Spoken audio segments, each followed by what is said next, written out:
చాలామంది day offenders, night offenders అవుతుంటారు. తర్వాత హెచ్బి కాకుండా ఇంకా వేరే చైన్ స్నాచింగ్ అంటూ లేదా మర్డర్ కేసుల్లోనూ లేదా గ్యాంగ్స్టర్గా అవుతుంటారు. ఆ ట్రాక్లోకి ఎందుకు వెళ్ళకుండా నువ్వు ఒక దగ్గర ఆగిపోయావు? నేను వెళ్ళినా సార్, నేను రౌడీ ఫీల్డ్ వెళ్ళినా, రౌడీ ఫీల్డ్లో వెళ్ళినా సార్ నేను. అంటే రౌడీలతో అంటే నేను వాళ్ళని చంపలేదు, తిరగలేదు, కానీ రౌడీలతో ఉన్నా నేను. అలా సిచ్యువేషన్ ఎట్టుండేదా సార్, మనలో మనమే. ఇప్పుడు నేను కొంచెం ఒక 2-3 కొట్టలో ఫేమస్ అయినా అనుకో, నా పక్కన నన్ను చంపుదామని చూస్తాడు. అది నా కళ్ళారా నన్ను చంపుదామని చూసి నా ఫ్రెండ్ కానీ చంపారు సార్. ఉప్పల్ ఉంటాడు క్రాంతి అని చెప్పి, అతను చంపేసారు నా ముంగట. అంటే నన్ను చంపుదామని ఎచ్చేసినాక అతను చంపారు. నేను అప్పుడే అనుకున్నా, ఇది ఎప్పటికైనా ఇది డేంజరే. మనం ఎందుకురా, మనకు స్టైల్ ఎందుకు, ఆ కత్తెలు ఎందుకు, మన ఏదో మనం ఎంజాయ్ చేసుకుందాం అని చెప్పి నేను పక్క తప్పుకున్నా. నేను మళ్ళీ నాకు హైదరాబాద్లో కానీ, వరంగల్లో కానీ, కరీంనగర్లో కానీ ఆల్మోస్ట్ అందరు రౌడీ షీట్లు నన్ను గుర్తుపడతారు సార్. నేను ఆల్మోస్ట్ జైల్లో రౌడీని, బయటకే వస్తేనే దొంగ. డబల్ రోల్ ఇది? Double role sir. జైల్లో మొత్తం రౌడీ నేను. ఎట్లా అంటే నేను ఎవ్వరి జోలికి పోను. ఫస్ట్ ఆఫ్ ఆల్ నా జోలికి వస్తే సినిమా వేరే చేస్తా, ఇక అది వేరే ఉంటుంది. ఇక అట్లా అందరు నన్ను లైక్ చేశారు రౌడీ చీటర్లు ఇట్లా. అరే ఆరా తమ్ముడు బయట వచ్చి కలవరా, హే కలర్ ఎక్కడ నువ్వు, ఈయనే హాయ్ బాయ్ అంతే, ఈయనే మనది. కానీ బాల్యంగా వచ్చిన లాస్ట్లో 2 క్వశ్చన్స్ అడుగుతా. నీ జీవితం అంతా చాలా విషయం చెప్పావు. చెడు స్నేహం వల్ల అందులో ఊబిలో ఉన్నది, క్రైమ్ అనేది ఒక ఊబి అనేది ఒప్పుకున్నావు, అందులో బయటపడ్డావు, మంచి జీవితంలో ఉన్నావు. ఇప్పుడు జైలు అధికారుల సహకారంతో పెళ్లి చేసుకున్నావు, హ్యాపీగా ఉన్నావు.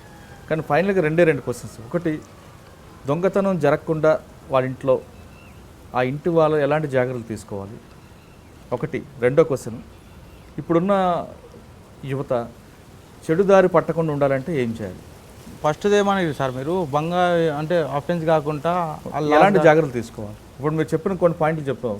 పెద్ద కప్ప వేసుకున్న చిన్న లింక్ ఉంటుంది కాబట్టి ఈజీ కూడిపోతుంది, లోపలికి వెళ్ళిన తర్వాత వాళ్ళు పెట్టిన తాళాలు తీసుకుంటారంట. ఇకపై దొంగతనం జరగకుండా ఉండాలంటే ఏం చేయాలి? దానిది ఏం లేదు సార్, చిన్నదే సార్. ఇప్పుడు నా ఇంట్లో ఏమవుతుంది అనేది నాకు తెలుసు, నీ ఇంట్లో ఏమవుతుంది నీకు తెలుసు. ఇప్పుడు నువ్వు పక్కన ఇంట్లో నువ్వు పట్టించుకోకపోతే నీ ఇంట్లో కూడా పట్టించుకోడు, అంతేనా సార్? నువ్వు పక్కన ఇంటితోటి ముచ్చలు పెట్టి నీకు పని ఉంటుంది, కానీ ఇప్పుడు ఊరికి పోతున్నావు, నువ్వు ఆగమాగం పోతావు, పక్కన చెప్పాలి. ఇది అయితే పోలీస్ స్టేషన్లోకి చెప్పాలన్న అడ్రస్ నాది. మేము ఇన్ని రోజులు ఊరికి పోతున్నాం సార్, మా ఇంటి మీద బీటీ ఏరి. కానీ ఉదయం టైంలో బయటికి వెళ్తే అప్పుడు ఏం చేయాలి సార్? ఒకటి సార్, చేయాలనుకుంటే ఎట్లనే చేస్తాడు, మన జాగ్రత్తలో మనం ఉండాలి. ఇక గాలికి దీపం పెట్టి దేవుడా అంటే ఉంటుంది సార్, అది పోతుంది. మన జాగ్రత్తలో మనం ఉండాలి. మనం ఉండేది హైదరాబాద్లో, ఊర్లో పల్లెటూరు అయితేనేమో ఒకడు ఆడికెళ్ళి వస్తున్నా అంటేనేమో ఈడ చెప్తారు, ఈడు ఓడో రా కొత్తూరు రోడ్ వస్తుండేడు అని చెప్పి 100 కళ్ళు ఉంటాయి అని మీద. ఇది హైదరాబాద్ సార్, ఇది గడికి ఒకడు కొత్త వస్తుపోతుంటాడు, ఎవడు పట్టించుకోడు. మన జాగ్రత్తలో మనం ఉండాలి సార్, అంతే. ఓకే, మీరు చూస్తున్నారు ఐ డ్రీమ్ న్యూస్ని. మీరు చూస్తున్నది ఐ డ్రీమ్ న్యూస్. అంటే కళలని నిజం చేస్తూ ప్రజలకి నిజాలని కళల ద్వారా తీసుకొచ్చే ఐ డ్రీమ్కి మై బెస్ట్ విషెస్. మీరు చూస్తున్నది ఐ డ్రీమ్ న్యూస్. మీరు చూస్తున్నారు I dream channel. For more videos please subscribe I dream. మరిన్ని వీడియోల కోసం ఐ డ్రీమ్ని సబ్స్క్రైబ్ చేయండి. Please subscribe I dream. And I am very much satisfied with the way interview went on. Kindly subscribe to I Dream. For more videos, subscribe to iDream. And loads of fun entertainment and content. Do watch